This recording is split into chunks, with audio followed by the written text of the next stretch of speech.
ગુજરાત ન્યૂઝમાં સમાચાર મળી રહ્યા છે કે અંબાજી યાત્રાધામ ખાતે ગૌશાળાની જમીન ખાલી કરાવવાના ગ્રામ પંચાયતના નિર્ણયને લઈને ગ્રામજનો અને ગૌપ્રેમીઓમાં ભારે રોષ જોવા મળ્યો છે। વર્ષોથી ઘાયલ, અપંગ અને વૃદ્ધ ગાયો માટે સેવા આપતી બંસી ગૌસેવા સંસ્થાને 5 વર્ષથી કામચલાઉ અપાયેલી જમીન તાત્કાલિક ખાલી કરવા ગ્રામ પંચાયતે આદેશ આપતા 51 શક્તિપીઠ સર્કલ પર ગૌ ભક્તોએ વિરોધ નોંધાવ્યો હતો।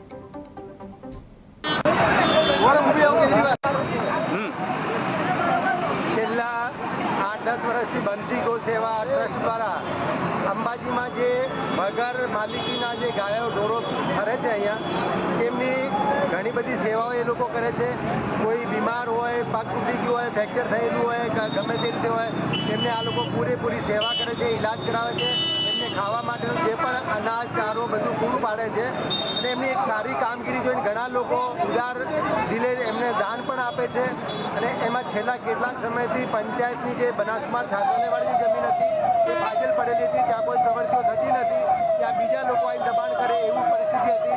એ વખતે આ બંસી ગૌ સેવા ટ્રસ્ટને એ જમીન ફાળવેલી હતી કે તમે અહીંયા ગાયોને રાખીને એની સેવા કરો અને એ કરે છે। હવે હમણાં નવા ચૂંટાયેલા સરપંચશ્રી જે